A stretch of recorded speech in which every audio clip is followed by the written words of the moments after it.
을 관리하는 것을 서로 통일시켜야 합니다. 각급 규율검사위원회에서는 당위를 협조해 당에 대한 전면 엄격 관리를 추진하고 동급 감독을 강화하는 효과적인 경로를 적극 모색하며 동급 감독의 구체화, 규범화, 상시화를 추진해야 합니다. 각 직능 부문에서는 일상사회에서 발견된 업종의 부정기풍을 제때 시정하고 감독관리의 결여와 부재, 당을 관리하고 당을 다스리는 힘이 부족한 문제를 단호히 시정해야 합니다. 주당위理論학습중심조 성원, 주당위와 주정부 관련 부비서장, 주직속 관련 부문과 단위의 책임자들이 회의에 참가했습니다. 주 소방구조지대에서는 7월 20일 저녁 여러 부문과 연합해 전주 소방안전 집중식 야간 검사를 실시해 전동자전거의 불법 주차 및 충전, 소방 생명통로 무단 점용 등 화재 위험 우한 행위를 중점적으로 단속했습니다. 이날 주 소방구조지대에서는 응급, 주택 및 도시농촌 건설, 공안, 시장 감독 관리, 공원 및 정보화 등 주요 업종 부문과 연합하고 향진, 가두, 격자원 등 역량을 동원해 32개의 연합검사조를 모아 주거단지, 양로기구, 공공오락 등 인원 밀집 장소를 중점적으로 검사했습니다. 이번 야간 검사에서 연 98개의 단위를 검사하고 지도했으며 전동자전거 무단 주차 위험 우한 37곳과 충전 위험 장소 18곳을 시정하도록 했습니다. 또 소방 생명 통로가 막힌 19곳을 정리하고 불법 도로 점용차 3대를 정리했습니다. 다음 단계 연변 주 소방구조지대에서는 이번 집중식 야간 검사를 계기로 상시화 시간 교차 검사 기제를 구축하고 야간 화재 다발 시간과 고위험 장소를 지속적으로 주시하며 여러 부문과의 연합 단속을 심화하면서 관할구역의 소방안전 형세를 지속적으로 안정시킬 방침입니다. 주 기상국에서 발표한 기상정보에 따르면 장마철에 들어서 우리 주는 기온이 비교적 높고 강수량이 뚜렷이 많았습니다. 전주 평균 강수량은 283.3mm로 평년 동기 대비 64.1% 많아 역사 동기 다우 순위 2위를 기록했습니다. 기상 부문에서는 2026년 7월 하순부터 8월 상순 사이 강수 추세 예측 결과를 발표했습니다. 预计7月22日到8月15日，全州平均总降水量为120毫米到150毫米，比常年同期多2成。其中，敦化、安图降水量为150毫米到170毫米，比常年多3成。其他县市降水量为110毫米到140毫米，比常年多1到2成。可能有一个台风直接或间接影响我州。 주요 강수 과정은 총 3차례로 각각 7월 24일부터 27일 사이, 8월 6일부터 8일 사이, 8월 10일부터 14일 사이에 있을 것으로 예상됩니다. 7월 29일부터 8월 5일 사이 기온이 높고 비는 적을 것으로 예상됩니다. 7下8上是我州防汛关键期，预测局地降水强度大，各地要做好流域防汛调度工作，需重点防范中小河流洪水，加强并险水库险工险段灾害隐患点的排查巡检。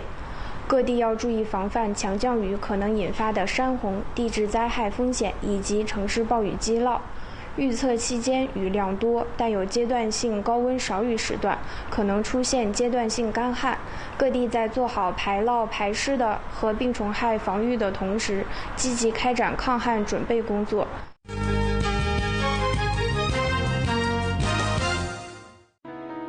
국가위생건강위원회는 일전 국가기본약물 목록 2026년 판을 발표했습니다. 길림 화강약업의 은화 비염령편이 성공적으로 입선됐는데 이는 해당 의약품의 림상적 가치, 안전성과 경제성이 국가 차원에서 높은 인정을 받았음을 의미합니다. 육정산 문화관광구는 2026년 7월 25일부터 전면적으로 재개방합니다. 풍경구는 안전 우환 조사, 정비를 모두 마쳐 관광객들이 시름 놓고 시원한 여름 풍경을 만끽할 수 있습니다. 7월 20일부터 연길 울라지보스토크 국제 직달 여객 운수로선 연길 출발 편도 승객 표값은 1인당 190원에서 160원으로 단체 표값은 1인당 170원에서 140원으로 인하됐습니다. 문의 전화는 0433-2990-9345번, 223-7719번입니다. 오늘 연변 뉴스 여기서 마칩니다. 더 많은 뉴스 정보는 연변 방송 애플리케이션에서 확인하실 수 있습니다. 시청해주신 여러분 고맙습니다. 안녕히 계십시오.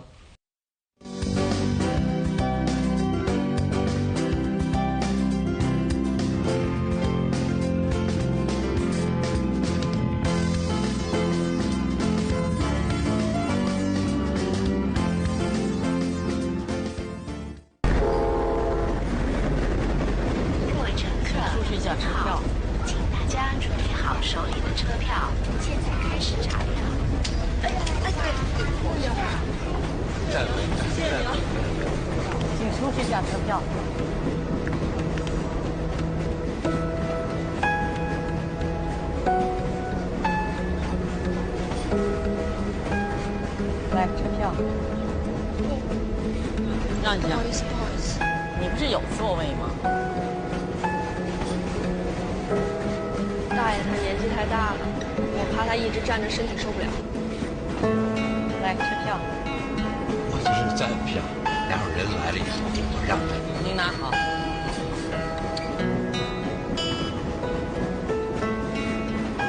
站累了，咱俩就换着坐。好，谢谢。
밤장막이 드리워진 라사의 강가에서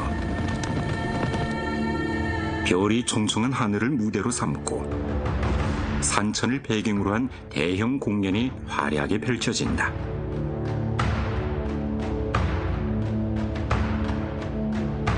(800여) 명의 출연진 가운데는 현지 주민은 물론 공연 경험이 전혀 없는 목축민들도 포함되었다. 이들은 관객들을 시공간의 경계를 넘어 1300여 년 전 청정고원에서 성대하게 치러졌던 성대한 결혼식 현장으로 이끌어준다.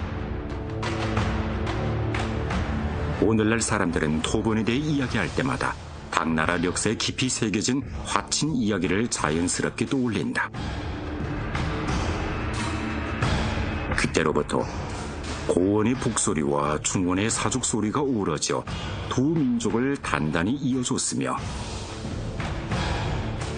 이들은 함께 고대 중국의 공통된 역사 기억을 써내려갔다.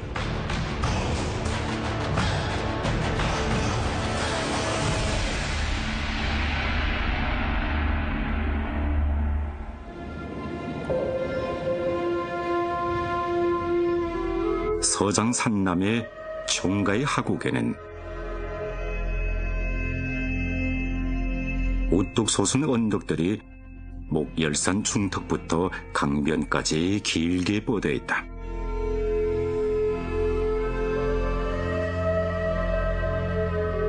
이곳은 역대 토본 짬보의 능묘가 자리한 곳으로 서장의 피라미드로 불리운다.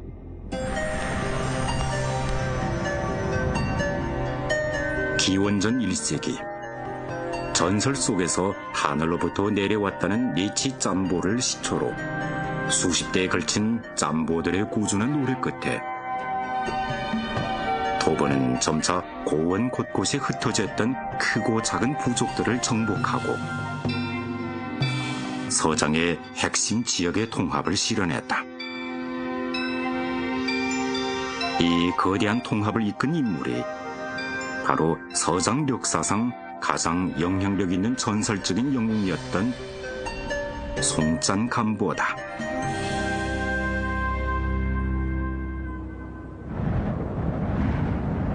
기원 7세기 어느 날 토본 짬보 랑일 송짠이 뜻밖의 독사를 당하면서 부족 간 내부 투쟁은 통제를 잃은 폭풍처럼 얄룡 계곡 전체를 휩쓸며 갈기갈기 찢어놓았다.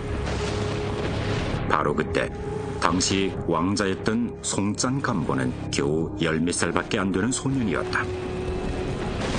그는 아버지가 남긴 검을 단단히 쥐고 자신의 왕좌를 되찾겠다고 맹세했다. 송짠간보는 비범한 지혜와 용기를 보여주었고 3년간의 정벌 끝에 마침내 반란을 평정하고 정세를 안정시켜 다시 한번 부족의 통일을 회복했다.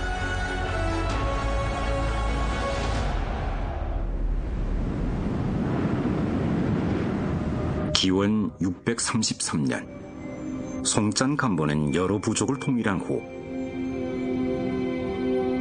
토본의 수도를 서장 중부에 위치한 라사성으로 정했는데 이곳이 바로 오늘날의 라사다. 이곳은 사방이 산으로 둘러싸여 있고 그 사이로 라사강이 흘러 지나며 천년의 방어벽을 형성했다. 지세가 평탄한 하곡은 농업과 목축업에 모두 유리한 조건을 갖추고 있다. 라사는 자연 환경이 토본 발상지인 얄룡 계곡과 유사하면서도 좁은 계곡 지형과 달리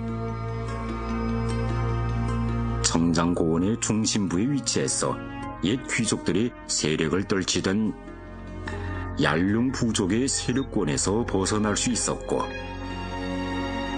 새로 정복한 소비와 양동 등 지역에 대한 통제력도 크게 강화할 수 있었다. 이곳은 동서왕대와 남북교통의 요충지로서 대외교류의 핵심 거점이기도 했다.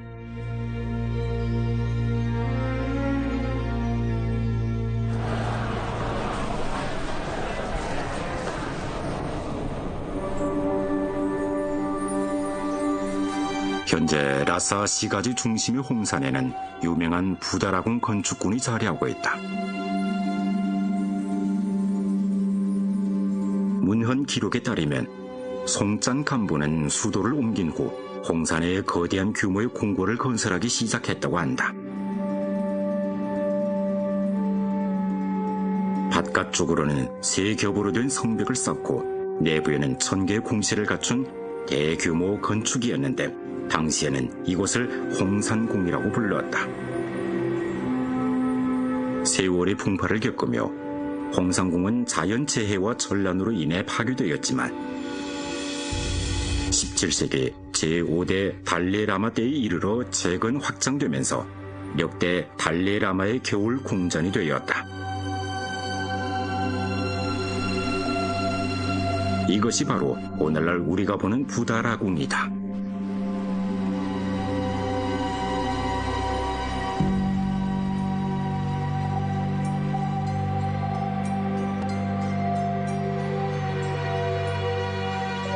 사료 기록과 민간 전설에 따르면 홍산궁을 처음 축조할 당시 또 하나의 중요한 계기가 있었는데 바로 당나라 공주를 맞이하기 위함이었다고 한다. 구당서의 기록에서 송짠 간보는 이제 나는 당나라 공주를 아내로 맞이하는 큰 행운을 얻었으니 공주를 위해 성 하나를 쌓아 후세에 널리 전하리라고 말했다.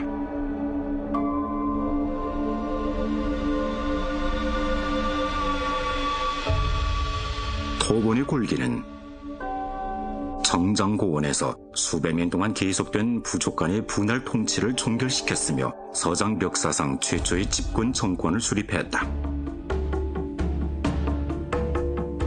송짠 간보는 토본 전역을 4개의 여로 나뉘었는데 각각 위여, 약여, 엽여, 여라였다.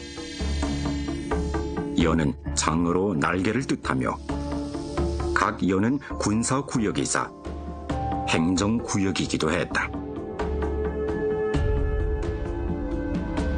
위여는 라사를 중심으로 얄롱 장보강 북쪽 일대를 관할했으며 짬보가 직접 통치하던 핵심 지역이었다. 여라의 관할 범위는 오늘날 서장의 시가제 일대의 량취강 유역에 해당한다. 이곳은 당시 장으로 불렸기에 후대 문헌에서는 여라를 장여라고도 기록하고 있다. 양여의 중심은 오늘날 산남시에 위치하며 얄룡하 유역을 아우르는 토본 왕실의 발상지이다. 엽여의 관할구역은 주로 향곡하 유역을 중심으로 한 시가제 북부 지역을 포함한다. 서장 여러 부족들을 통일한 후 토본의 최고 수령인 송짠 간보는 시선을 더 먼 고원 너머로 돌렸다. 히말라야 산맥, 곤룬 산맥, 카라코름 산맥으로 사방에 이어싸인 폐쇄적인 지리 조건에서 동쪽으로 세력을 확장하는 것은 토본에게 필연적인 선택이었다.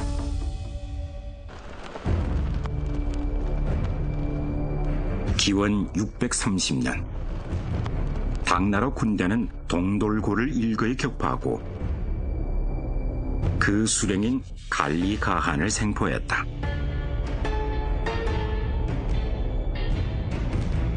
같은 해 4월 장안 태극궁 순천문 밖에는 여러 나라 사절들이 조회하러 왔으며 서북 지역의 각 부족 수령들은 당대종 리세민을 천가한으로 공동 추대했다. 당대종은 천자라는 신분으로 겸손히 사양했지만 결국 중원 제왕과 초원 공동주로서의 이중 지위를 받아들여 화이일체의 정치 구도를 확립했다. 이 시기 당나라 왕조는 전성기 이르러 문화가 번창하고 국력이 강대했다. 당시 장안성의 인구는 100만 명을 넘어 세계에서 가장 큰 도시 중 하나였으며 아시아와 유럽 문명이 서로 만나는 교류의 중심지였다.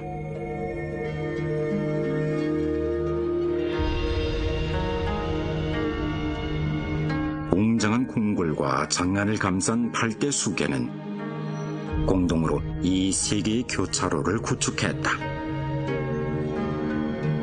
일본, 인도, 페르시아, 동로마, 아랍, 신라 등 100여 개 나라의 사절과 상인들이 이곳에 모여들었다. 송짠 간보의 중신인 록동찬이 장안에 도착했을 때도 장안성의 변화하고 웅장한 모습을 목격했다. 당나라 화가 염립본이 그린 보련도에는 록동찬이 당태종으로부터 알현을 받는 장면이 그대로 담겨있다. 그림 속 록동찬은 당태종의 보련 앞에서 두 손을 모아礼를 갖추며 겸허하고 공경한 자세를 취하고 있다. 기원 634년 송짠 간부는 록동찬을 사신으로 장안에 보내 혼인을 청했다. 이에 당태종은 먼 친척인 종실의 딸을 문성공주로 책봉해 송짠 간부에게 시집 보내고 내부 상서이자 강하왕인 리도종을 주혼사로 임명해 부절을 지니고 문성공주를 토번으로 호송하도록 명했다.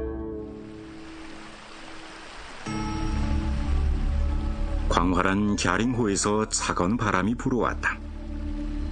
이때서야 문성공주는 비로소 이곳이 황하의 발원지에 가까운 곳임을 깨달았다. 기원 641년, 약 1년 동안의 고된 려성 끝에 문성공주는 주혼사 강하왕 리도종과 토번 영친 사신인 록동찬의 호위를 받으며 마침내 정장고원의 동쪽 외곽에 도착했다. 그녀는 이렇게 멀고 험난한 길을 겪어본 적이 없었으며 자신의 도래가 이 낯선 땅에 얼마나 깊은 영향을 미칠지 더욱 예상치 못했다.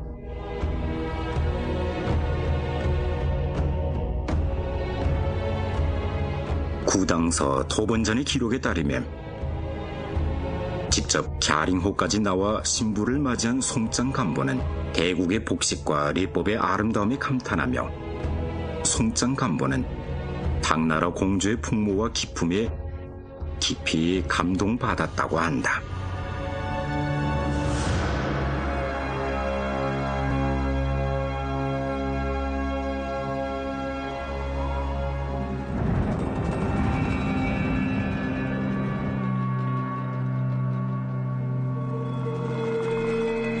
오늘날 라싸 대소사에 봉안된 이 석가모니 불상이 바로 문성공주가 서장으로 가져온 것이다. 전하는 데 의하면 이 불상은 석가모니가 12살 때 실제 모습을 본떠 제작된 것으로 석가모니의 생전 모습에 가장 가까운 불상 중 하나이다. 또한 수많은 불교 신도들이 대소사를 찾는 가장 중요한 순례 목적이기도 했다.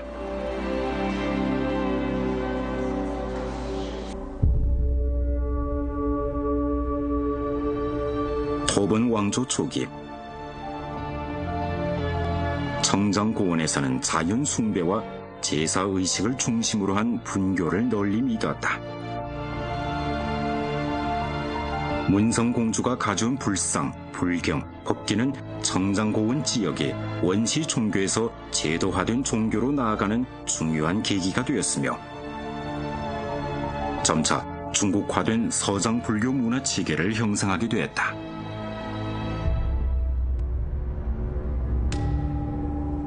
서장에 불교를 보급하기 위해 송짠 간부는 소소사와 대소사를 잇따라 세웠다. 이곳은 서장의 현존에는 규모가 가장 크고 가장 완벽하게 보존된 토번 시기의 종교 건축물이다.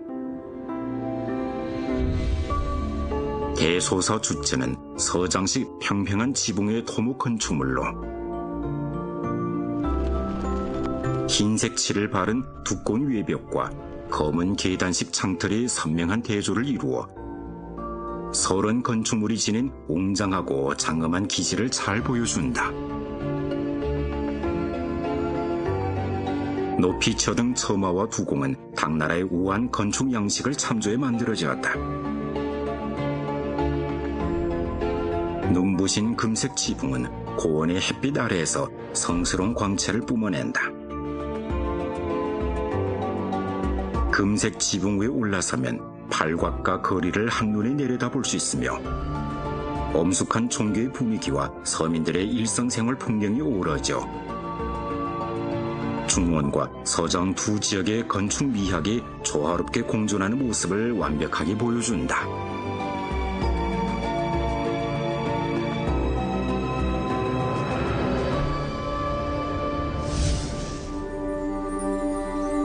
기록에 따르면 대소사와 같은 대규모 공사를 건설하는 데는 당시 3년의 시간이 걸렸다.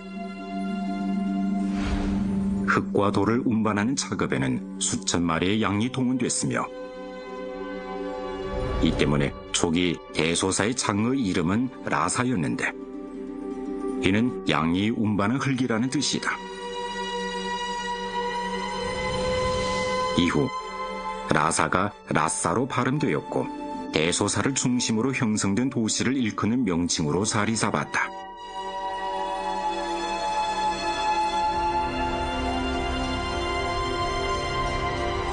서장 백성들의 마음속에서 송짠 간부와 문성 공주는 중생을 교화하기 위해 화현한 보살로 여겨졌다. 사실상 문성 공주가 서장에 끼친 영향은 정말 깊고 오래다.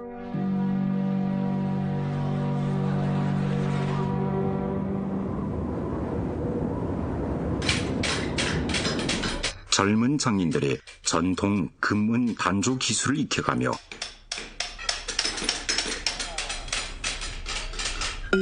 섬세한 문양이 새겨진 찻잔을 만들고 있다. 오늘날 시가제는 많은 구리 세공 노동자와 목공 장인들이 문성공주를 조상으로 받들며 모시고 있다. 문성공주를 따라 서장으로 건너온 각계 장인들과 수공의 기술이 현지 관련 산업에 얼마나 깊은 영향을 미치고 발전을 이끌었는지 충분히 짐작할 수 있다.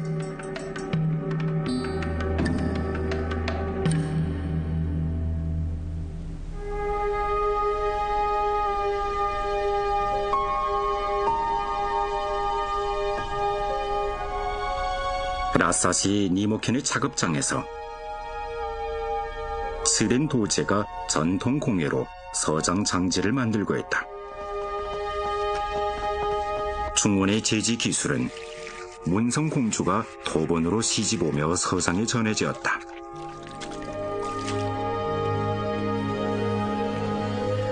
하지만 중원에서 종이 제조에 사용되는 대나무와 볏짚 섬유를 이곳에서 구하기 어려웠으므로 중원과 서장의 장인들은 수년간의 탐색 끝에 청정고원에서 자라는 랑독초를 제지 원료로 택했다.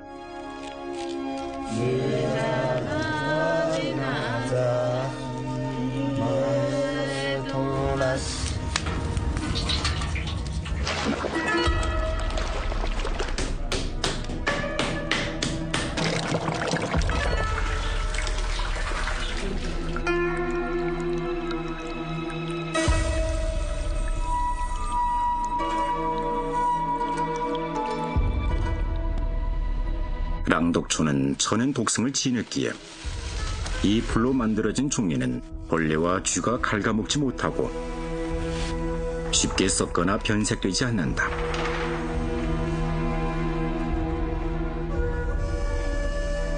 따라서 주로 경전을 필사하거나 정부 문서를 작성하는 데 더 많이 사용되어 왔다.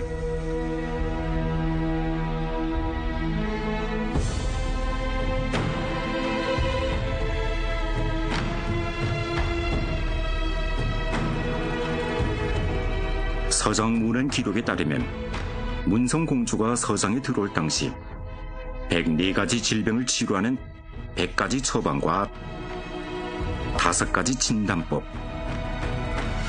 6종의 의료기기와 4권의 의학처서를 함께 가져왔다고 한다. 중원에서 전래된 이러한 의학 서적과 지식은 장의학 발전에 새로운 내용과 사료를 제공했으며 후세의 장의학 발전에 깊은 영향을 남겼다. 이것은 장의학의 토대를 다진 고전으로 인정받는 사부의전으로 중원의학이 토본에 전해진 뒤 현지 의학과 융합돼 탄생한 것이다.